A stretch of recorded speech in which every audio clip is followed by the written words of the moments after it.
We all have allies. I woke up with you sitting next to me, and you looked at me with your gentle eyes.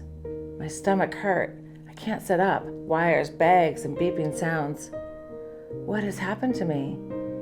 I look over at you, and you look at me with your gentle eyes and explain what has just happened. A 12-inch incision down my stomach. My large intestine is gone. An ileostomy bag on my side. Is this real? I'm overcome with questions and sadness, and I fall back into an anesthesia sleep. The news will come that day about my pathology report. I'm 50 years old, I'm a mom, I'm a daughter, I'm a friend, I laugh, I play, I have plans. My allies are here to support me, love me, and emotionally carry me through whatever news I may get. My husband, my best friend Aaron's there. My sister Debbie, who I call my manager. Lucy. My daughter Hannah, her best friend Melissa, and her mom Kimberly. My daughter Madison's there with her best friend Scarlett, and then her dad, Jason. They circle my hospital bed, looking at me with hope, despair, and love. A team of doctors come into the room, and they tell me I have stage 3 colon cancer. I later find out that it has moved into my liver, which has metastasized, so now it's stage 4 colon cancer. The circle becomes my lifeline of hope. My circle becomes my strength. My circle becomes my love. We all have allies. We all have each other. We will be okay.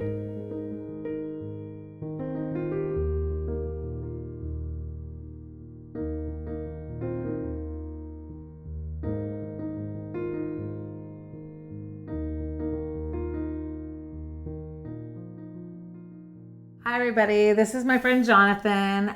He's one of our chefs here at Harvest Beat, and I just wanted to tell him thank you and let you guys know what a great influence he and his wife Shauna have been to me and my family during the last 2.5 years of my journey with cancer. He and his wife brought us several foods and came and sat by my side when I was sick. And then also we have something else in common, which is dancing, live music. I'll give a plug in for Fish, one of our favorite bands. So today he's going to show you some things that we carry in our market. So we do a market now at Harvest Beat. We change things out of the front display case for the market pretty much weekly, depending on what we have available in-house or what's seasonal. And we're going to show you a couple of those items today. Great. Awesome. Thank you, John. You're welcome. All right, so we're going to start with a Mama Lil's hummus. And what's really fun about this is that you can pretty much make hummus with anything. And my jam at home is whatever's in the refrigerator, like I'll put it together as long as I have the necessary components like the chickpeas. That's basically it. If I have chickpeas, let's make hummus. So we have our food processor here. If you don't have one, I highly recommend it. It's worth all $10,000. So we're going to take our chickpeas. I have 12 ounces here. These are from a can, which we just rinse, but if you're passionate enough, you could spend a few hours soaking and slowly cooking your own. But we'll take the simpler approach here, and then I'm going to add like 1 heaping tablespoon of tahini. And this is kind of per taste also, but I don't love an over-the-top sesame flavor, and I start there. And one of the great things about tahini is that it also has an emulsifying component to it, so it'll help keep everything really nice and creamy and help incorporate that oil so it has that nice smooth blended look. So a little bit of salt. I typically go heavy on the salt. And then just 1 raw garlic clove. Again, this is kind of just personal preference, but garlic tends to grow in flavor over time. So if you taste your hummus on day 1 with 1 clove and you think, oh, it's not enough, and you add 2 more, the next day all you're gonna taste is that garlic. This is a 1/4 cup of Mama Lil's peppers, and again, you could use any type of pickled pepper, whether homemade or from a jar or store, and we love the Mama Lil's brand, so this is what we use. And normally, a little side note, with hummus, I love adding lemon juice for a little bit of pop because the tahini and garbanzo beans are really rich in flavor, and it'll help cut through that with the acidity. but since we're using the pickled Mama Lil's peppers, that's going to do that for us. All right, so first we're just going to get a little bit of blending here before we add our oil.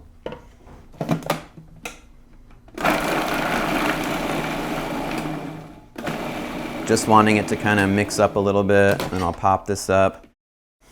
And then really slowly here, because we want to try to get it to emulsify, we're just going to slowly let our oil drizzle in at like a really nice thin stream. If we add it too quickly, it won't have a chance to incorporate with the garbanzo beans, and it'll just kind of look like a little bit of a broken mess. And so I'll add a little bit in there, and it's starting to incorporate really nice. And then we'll just keep on that.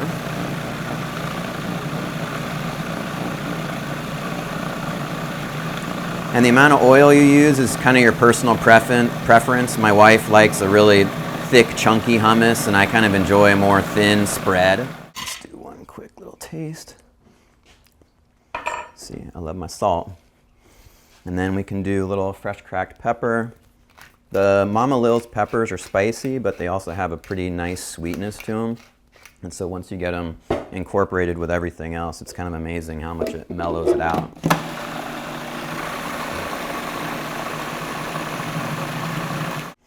All right, and that looks creamy enough, the consistency that we want. And so I'm going to go ahead and plate this up here before moving on to the pumpkin seed pesto. So pumpkin seed pesto, same deal as the hummus. Pretty much whatever you have available in-house, you can come up with a pesto. I like doing it with grilled radicchio or kale. Basil's really popular. And so again, pretty much whatever you feel like you want to utilize in-house to put on a pasta dish or use as like a spread on a sandwich or just as like a little snack plate like we have going on here. So I have about half a cup to 6 ounces of toasted pumpkin seeds there. I'm just going to get them in at the bottom of the blender. Again, I'll take 1 clove of garlic completely to taste, and I'll just help the blender out a little bit by getting that raw put in there. And I do like to start with just a tiny bit of lemon juice. You don't want to use too much because it'll make your pesto like a darker green color. It'll oxidize the basil. And then I get my basil leaves in here. You can blanch the basil leaves also, which is just boiling them in water for like 10 seconds. Pull them out and cool them down in an ice bath. Then you can squeeze the water out of your basil, and if you blend it that way, you'll end up with like a much more vibrant green pesto that'll hold its color for a few extra days. It's kind of one of the restaurant tricks for longevity. We're going to do another little pinch of salt here to taste, some fresh cracked pepper, and then I like to get a little bit of grapeseed oil just in the bottom to help the motor start to go. It's also a pretty neutral flavor. Olive oil can be pretty assertive or peppery, which people don't really think about and can definitely get in the way of like vinaigrettes or more delicate salad dressings or flavorings like that. And we want to start really slow.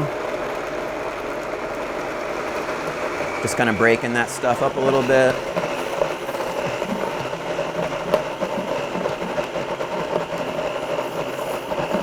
And then it's looking really nice and thick right now, so that kind of gives me an idea of how much more oil I'm going to want to put in there.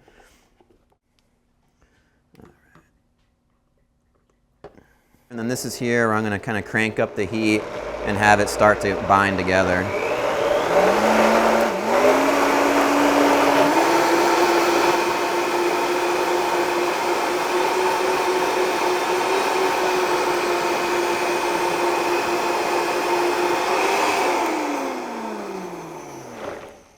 Do our taste for seasoning. That's delicious. A little more salt, and then if you were to taste this now, you would get my idea on how rich and creamy it is and what that lemon juice could do.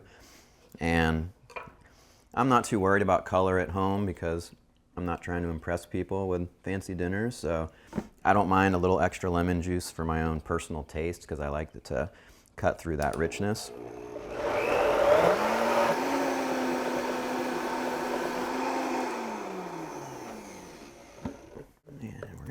this pesto here on the plate.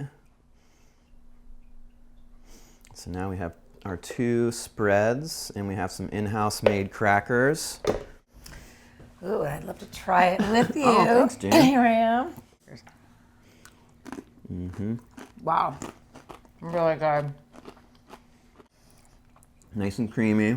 Should we put a little cracked pepper on it? Sure. Awesome. Who doesn't love extra cracked pepper? Cracked pepper. And then, yeah, if you did have some good high quality olive oil, you could always drizzle it right over top. Yum, so good. Okay, I haven't tried the pesto yet. Really pretty color. So good. Thank you so much, Jonathan. Thank you, Jan. You're a great part of our community here. Thank you. Thank you so much. Come visit us in the North Seattle neighborhood of Wallingford. Yeah, we'd love to see you at our market and for you to be able to enjoy our food at home.